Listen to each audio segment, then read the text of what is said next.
Series live from Philadelphia. I'm Joey Pasco in the booth with Matthias Hunt and Seth Zulinski and his Reanimator deck. We're going to try to get things going quickly against Jack Wang and his Maverick deck before Jack has any sort of interaction. Well, this is the kind of hand that Jack would love to have in another matchup. We just saw him defeat very handily Chris Bakula in the semifinals on the back of, Mother of Runes into Gaddock Teague. These sorts of spells, maybe not Gaddock Teague so much, but these are really good draws against some other decks. Mm-hmm. There's some decks that really can't beat Mother of Runes into Gaddock Teague. Ones that are, but that's not the case at all here for Seth Zulinski's, yeah. for Seth's hand. He doesn't actually care about Mother Runes at all. He doesn't need to kill any of Jack's creatures. He just needs to kill Jack. So it's turn 2. Seth played around that wasteland using leaving the Scalding Tarn open until end of Jack's turn, and he's fetched up an Underground Sea. He's going to cast Entomb here, and yeah, this is actually the end of this is the end step of Jack's turn, I believe. Sorry, yeah, on his second turn here, he's going to end up, I believe, reanimating that Gristlebrand. Sorry about that. Yeah, looks like there he's got actual Reanimate. He may even have Exhume, which of course is a lot less painful. Okay, he's going to draw for his turn. It is another Scalding Tarn. He's going to play that. And it looks like, no, he does not have Exhume. He does have Reanimate. So, Reanimate, targeting Gristlebrand, resolved Gristlebrand. Going to take that huge chunk out of Seth's life total. But I don't think that's really that big of a deal to Seth. All right, so I don't think he's at 1 though. He's down to 11. And this thing, well, wasn't that big of a remember, chunk. Maverick is one of the few decks that has a way to interact with those cards once it's resolved. He does play Swords to Plowshares. Yeah. Granted, Seth has his hand plus the 7 cards on top of his deck to find a Force of Will or some way to answer Swords if it happens. So there you see the Swords to Plowshares from Jack Wang on turn 2. Seth doesn't even need to activate Gristlebrand. Yeah, says, I'm going to counter, and Jack says, all right, we're going to game 2. And Seth, in a blistering fashion, as the deck is capable of, turn 2 Gristlebrand and turn 3 Scoop. I guess it was actually Jack's second turn Scoop there on the Swords Force. Okay, you got an answer for my answer, I guess. All right, I'll scoop him so up. we're gonna bring you back into the booth here. Seth Zulinski so far 5-0 on the play, 0-2 on the draw in our top 8. Remember, he has not been defeated in a match largely due to how powerful his deck has been on the play. It might be Jack Wang's gonna have to win game 2 if he wants to get one more stab at the deck. But before we go back to game 2, we are gonna do our final viewer question of the weekend. Yeah, so we're gonna give away 1 year of StarCityGames.com premium access. If you've already got premium, you can add a year to it. If you don't have premium, this is a great way to try to get some. We're going to ask you guys a question. You tweet the answer with the hashtag SCGPremium down there, and we're going to choose one correct answer as our winner of 1 year of SCG Premium. So, Grand Prix Miami. What is our final question? Grand Prix Miami. Pretty big deal. We've mentioned it several times, and I've mentioned this several times. We've got a very special guest coming to Grand Prix Miami. Yeah, we're looking for, so we do have we mentioned yesterday that we had or actually this morning trivia that we had a lot of artists coming to Grand Prix Miami, but in specific we have one feature artist who actually hasn't made an appearance at a US Grand Prix event before. Yeah. So we're looking for what artist is making his first appearance at a US Magic event at GP Miami. Remember, that's 6 days from today. This coming Saturday. Yeah, all the information for Grand Prix Miami, including possibly the answer to that question, can be found at MagicGP.com. All right, so go ahead and tweet your answer to that question. Make sure you put hashtag SCGPremium on that answer, and at the end of the finals, we will announce one winner of a year's worth of Star City Games Premium. So we'll have 2 winners. We'll have the winner of this match, winner of the premium. All right. Yeah. So let's go back to the match. I'm going to take a look at some sideboards here as the players are looking at sideboards, and we've kind of been peeking at Jack's sideboard throughout this top 8, kind of as we've seen Seth rumble through his first few opponents, and we saw Jack, of course, the first one to reach the finals. I'm trying to look and see who would Jack rather face, the Shardless Bug deck or the Reanimator deck, and I think if I were Jack, I wanted the Shardless Bug deck because of just these kinds of situations this Reanimator deck is capable of. These kind of situations. On top of that, the seeding worked out. Like we said, that Jack was as the overall 2 seed, got to be on the play in every matchup except for this one, where he's 1 versus 2 in this matchup. This is the one matchup where he has to win on the draw. Yeah. So Seth has won every game in the top 8 that he's been on the play. Yeah, and most of them, from the ones we watched, were not particularly close. No, they weren't. It didn't seem like too much. It was usually a very quick Gristlebrand followed by a very quick scoop 'em up, and so that said, he has lost every game he's been on the draw. So this, if the rest of the top 8 is any indication, this is Jack Wang's game to win, and Jack is obviously going to have to break serve, as you mentioned, and win the next game as well to win this match. All right, so the first one's the easy one, and Yeah. if he can get this game 2, then his reward is he gets to try to win a game 3. Exactly. Now, Seth could, of course, break convention as well and say, you know what, just because I'm on the draw doesn't mean my deck isn't capable of winning. Yeah. Being on the play certainly helps, but being on the draw, I'm still a powerful deck. I can still do the same things. It's just a matter of you actually getting to play your disruption a little bit quicker. And if you don't have the disruption, see, that's the thing with the previous 2 opponents that Seth has faced in the top 8. They've had some disruption in the form of counterspells. Right, so Seth can play without fear of counterspells. Because Jack Wang's on the play, what Jack can do here is he has the ability, his hate cards, for example, we talked about Scavenging Ooze, we talked about, cards like Scavenging Ooze, cards like Thalia, he'll get a chance to land them before... he'll get a chance to land them before at least he's dead. That game, as we saw, Seth, did the turn 1 Entomb, turn 2 Exhume, or turn 2... turn 2 Reanimate. Turn 2 Reanimate. Could be Reanimate, could be Exhume, could be Animate Dead. The turn 2 Gristlebrand on the play, because of how the curve of Jack's deck works, really he had the only card that he could have had there, which was... Swords to Plowshares. Swords to Plowshares, but just not enough. Yeah, Seth had an answer for that in the form of a Force of Will. And didn't even need to activate the Gristlebrand to draw the cards. It was just the threat of Gristlebrand was enough to cause Jack to scoop after that Swords to Plowshares failed to resolve. Yeah, I actually should comment. It wasn't a 1-2. He pondered the first turn. He went turn 2 Entomb, turn 3 Win. Wasn't that a ponder? Did he ponder I believe he pondered on the first turn I thought he just went Scalding Tarn go, and then because Jack had a chance to play the Mother of Runes. I believe, or maybe maybe you're right. Maybe it was. So I think it was just the Scalding Tarn go. Yeah. Jack Wang says turn 1 Mother of Runes. End of turn crack. Yeah, Scalding make Gristlebrand. Tarn, Entomb Gristlebrand. Untap. Play another Scalding Tarn. Reanimate Gristlebrand. Right. And then he had and on Jack's turn he untapped. Right. So at that point, the only card Jack can have is Swords to Plowshares, and really, it's not enough in this situation. So if Seth can pull off those hands on the play, there's really nothing Jack's deck can do about it. Now, even in that situation, say Jack goes, turn 1 Mother of Runes, turn 2 Thalia, on the play. So he goes turn 1 Mother of Runes, Seth says turn 1 Scalding Tarn, turn 2 Thalia. If it's Entomb Reanimate, it's still going to work. Right. Because the Entomb, he does the Entomb in response to Thalia, reanimates. Exactly. The thing is that Seth has, because Reanimator has a lot of redundancy, there's a lot of different cards that do that. Right. It could be, for example, instead of Entomb, he has Careful Study, in which case Jack gets a little more things to work with. More importantly, maybe instead of Reanimate, it's Animate Dead or Exhume. In that case, Thalia has stopped that card from happening and gives Jack the window to establish, a Deathrite Shaman or a Scavenging Ooze. The other thing that's fairly relevant here is the mana base for the Reanimator deck. Just 15 lands. He's got 4 Underground Sea, 2 Island, 2 Swamp, and then 7 fetch lands. So what that means is he's a little wasteland proof, but he's gonna kind of handicap himself if he has to tutor up. If he decides he wants to play around wasteland and searches up, say, an island for a Careful Study, and now can't cast a reanimation spell because he doesn't have access to black. Well, what we've seen is he's playing 15 lands, and this is actually a different concept than most deck building decisions. He's playing 15 lands because we've seen Seth has no intention of letting this game go past turn 2. Yeah. And if you don't want to go past turn 2, you don't really need more than 2 lands in your opener. Yeah. In that sense, it's interesting because when your games are going that fast, you actually count Lotus Petal as a land. Because he is playing 4 Lotus Petals, in a sense he's a 19 land deck. He's really only, if you only tap your lands once during the course of a game, well, Lotus Petal is pretty much a land, right? Yeah. That's a good point. And this is kind of one of the features of this sort of Reanimator deck. It tends to play very few lands, 15 to 17 I've seen 17 lands in the 0 Lotus Petal versions.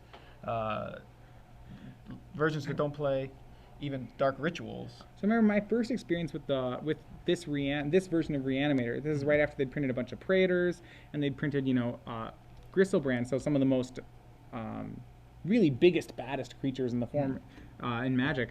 I remember I played it on Star City Legacy Open. It was the first Legacy Open I ever played with. I was playing Elf combo. I remember my opponent going, okay, Underground, it was Underground Sea go. I was like, oh, okay, well, I have my good turn one play. Like Forest, Land, or Elves go. And the guy's like, oh, all right, end step, Entomb, untap, animate dead on Elishnorn. I was thinking, he's like, well, pause. I'm not sure. I remember that's when I was like, so this Reanimator deck, I kind of feel like I shouldn't be playing creatures in this format. Yeah. Like I played a Land War Elves, and it felt a lot worse than what my opponent was doing. Yeah. I think the first person I saw doing well with the current iteration of the deck, but still pre-Gristlebrand, it was Jin Gataxias at that point, was Sam Stoddard, who of course now works for Wizards of the Coast in R&D. Sam Stoddard, I believe, maybe top-8'd a Legacy event with a Jin Gataxias version of Reanimator. So we're underway here. Jack Wang has the turn 1 Deathrite Shaman. This is the best card he can have on the play because it does interact, well, unless Seth has the turn 1 Gristlebrand. And it's possible he does. He mulliganed to 6, though. That is something. You don't need too many cards when you have Entomb, Exhume, Lotus Petal, or Tomb Reanimate, Lotus Petal land. So Seth on 6 cards has now played Lotus Petal and played a Swamp. Oh, and he has he has the Entomb. whole thing. It looks like Seth is just filthy. Well, normally the turn 1 Deathrite Shaman's pretty good here. I was going to say, the Deathrite Shaman will be down in times that Seth can't reanimate a Gristlebrand turn. But no, Seth... Entomb Gristlebrand. Cut my deck to whatever 7 cards you want me to draw in a minute because I'm going to go ahead and reanimate Gristlebrand on turn 1. What's funny is when Seth mulligan, I saw him, he looks at his 7 and he just like shakes his head like, oh, this hand's horrible. Oh my I guess compared to that, yeah. Well, all right, and Jack Wang has an answer. Has a Caracas. Okay, so we're going to see how things go. Jack with an answer. Caracas is also, so Jack Wang's draw here is perfect, first of all, which I think is the funny part about this. Okay. Because if it was Swords to Plowshares, Seth would just draw 7 cards and probably counter it and then go and kill him. So this is an uncounterable answer to Gristlebrand. And, I mean, okay, maybe not complete answer. Seth still can get a lot of cards off this. He actually can't, because Seth went to 11, Seth can't draw 7 cards. So if he draws 7 cards, well, Seth put 2 instants and sorceries in the graveyard, and Jack sure has a black mana. Yeah. 4 is not a very good life total to go to right now. I think Seth's just going to have to let him bounce the Gristlebrand. Yeah, you're right. This is the perfect answer. And, so far, at first it looked like Seth was about to break convention and actually win a game where he was on the draw. It's just not fated to be. That's okay. I mean, we don't know where this game is going, but Jack has certainly drawn a set of answers to what Seth has. And Seth is going to go ahead and play Live Dangerously, and he's going to draw 7. He's going to fall to 4 here. When a deck is as fast as Reanimator, we touched on this in the top 8 when he was playing Matthew Szabo, so few cards in your opponent's deck matter. If the game's over on turn 2, for example, first of all, every card in your deck that costs 3 or more is not a card. It's like this matchup is determined by very few things. Did you have this Caracas? Did you have this turn 1 Deathrite Shaman? Yeah, so turn 1 Deathrite, turn 2 Caracas to deal with the Gristlebrand. He passes back to Seth, so Seth at 4 life with 1 Swamp in play, facing down a Deathrite. He's got a basic island, so he's wasteland proof right now. Like Seth facing the turn 3 kill from Jack. You see, Seth cracked a fetch land, then he 14'd himself, and that's pretty much it's very possible that he's going to just lose on turn 3 to that Deathrite Shaman.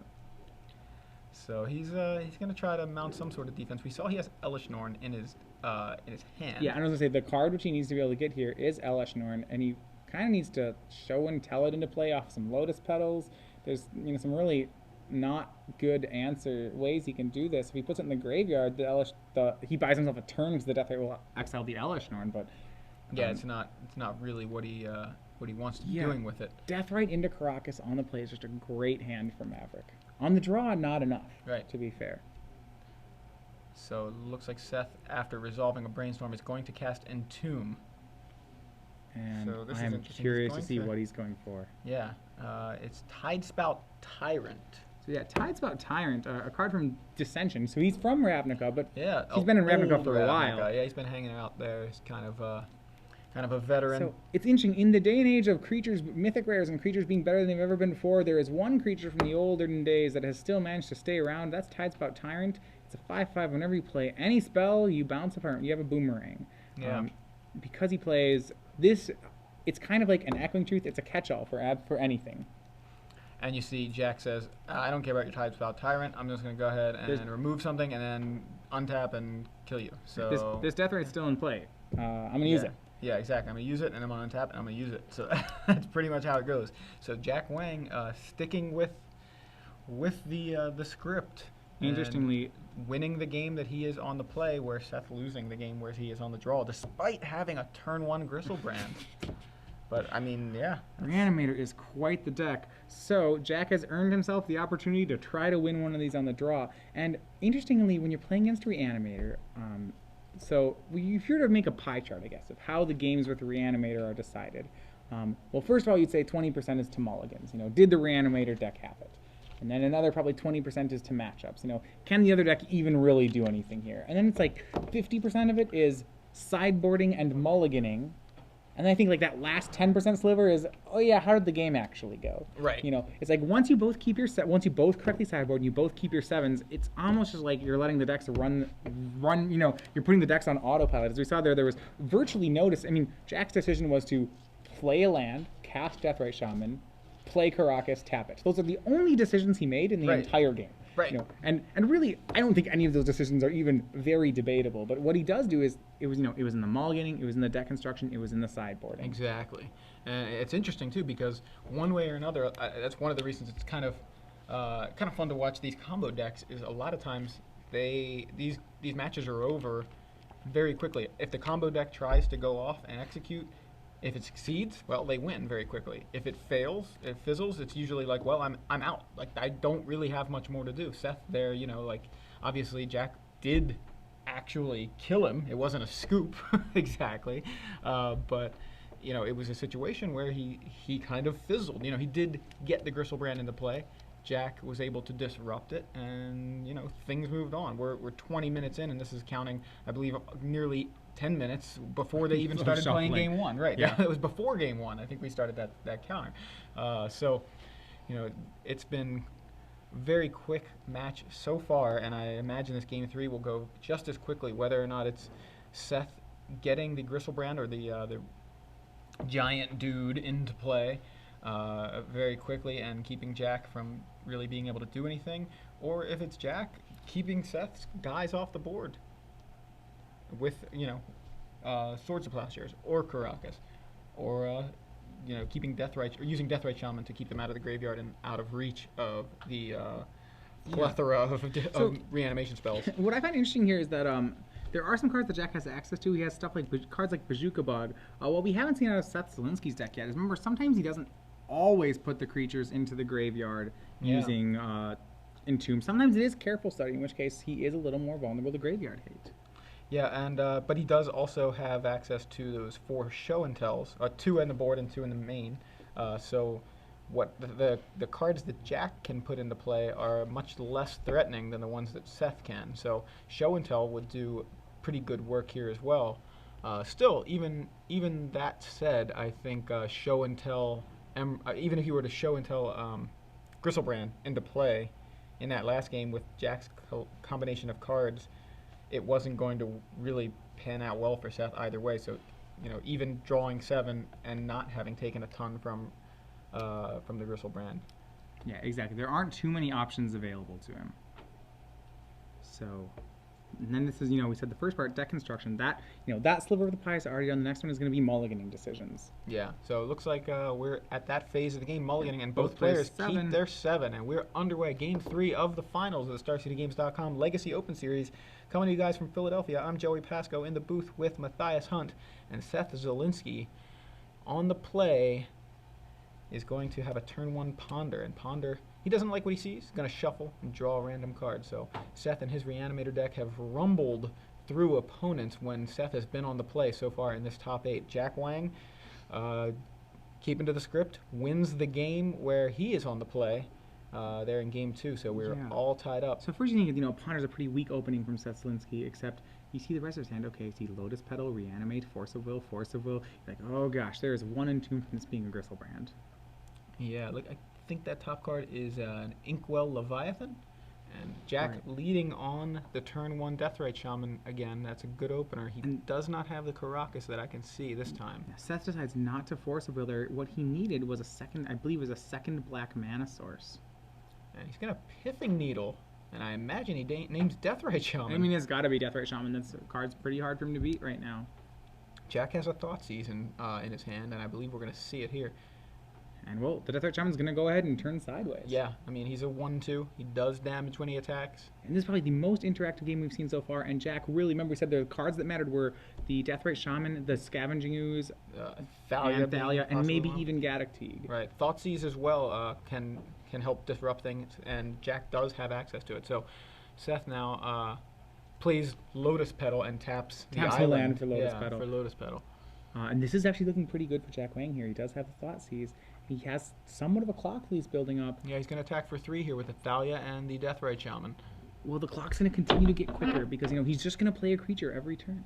Yeah, there's a Knight of the Reliquary, and Seth, I believe, looked like he was thinking about Force of Will. Yeah, he was thinking about Force of Willing it, because that Knight of the Reliquary is going to be a pretty fast clock. It looks like he decided against that play.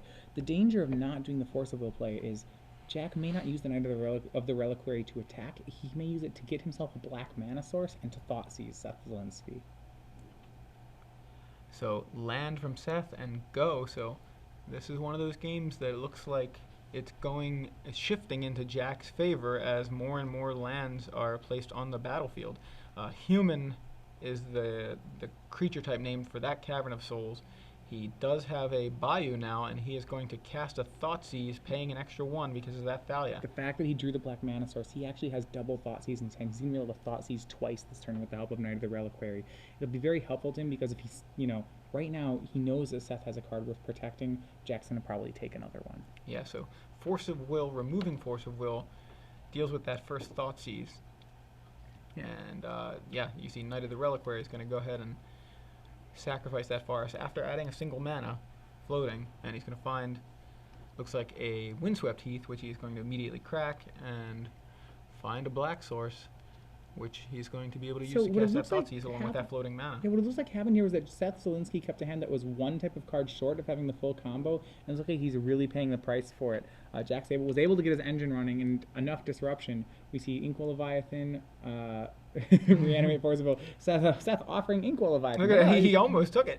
Yes, no, he was like, wait, hold a second. Yeah, I'll take this guy, this reanimate guy. Now, interestingly, Seth decided to let him have the reanimate as opposed to just Force of Will pitching Inkwell Leviathan, which I'm surprised by, actually. Yeah. Yeah, well, there actually aren't too many plays that Seth has left. Now that the Knight of the Reliquary is online, Seth knows how much trouble he's in. Even if he makes a Gristlebrand, Knight of the Reliquary can go find Karakas. It's likely that none of the legendary creatures will be good enough. Yeah, and I wonder that's why he kept the Inkwell Leviathan rather than pitching That's it. the way to win the game. So he's going to ponder here. He has to pay 2 for it. And despite having a Pithing Needle on Deathrite Shaman, Jack Wang with several disruptive creatures. Well, really, it's the Thalia and then the Knight being able to not be disruptive, but actually tutor up lands that can kind of turn on Jack's disruption. So Seth draws off of that ponder. After shuffling, he's going to get a random card off the top. It's Show and Tell, and it costs 4, and so he's not going to be able to do that until next turn. He's at 12 right now. That's a 4/4 Knight, I believe. So yeah, it has two lands in the graveyard. It's interesting, even at this point, he's far enough behind that it doesn't even really matter what monster he makes. Jack will probably, off the Show and Tell, Jack probably has enough creatures that he'll still be ahead on the board. So we're going to see Knight of the Reliquary and Thalia. Oh, all 3 attacking, I think. It is a 5/5 Knight. Thanks to, yeah. So I think Seth is now at 4.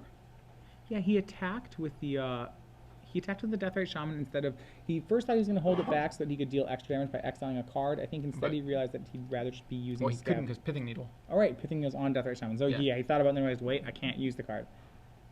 Seth's going to cast Show and Tell, and both of them are going to bring something to Show and Tell. Seth brings... Jack has nothing. Inkwell Leviathan. Inkwell Leviathan is Seth's play. And that, with Seth Zulinski at 4, that is not going to be enough. Yeah, it's a big blocker, but yeah, he needs... You see, it's 7/11, open all night. Iron Wall Trample Shroud is just not enough. I mean, he can block the biggest guy, and he's just going to take all the rest, and that's going to kill him. So I think Jack Wang with Maverick. Does Seth have an answer? He's going to block. Oh, which one to block? And there it is. Jack Wang with Maverick takes down Seth Zulinski here in the finals. 3 games, 2 games to 1 in 3 games here in the finals. Jack Wang, our champion. Yeah, Seth Zulinski.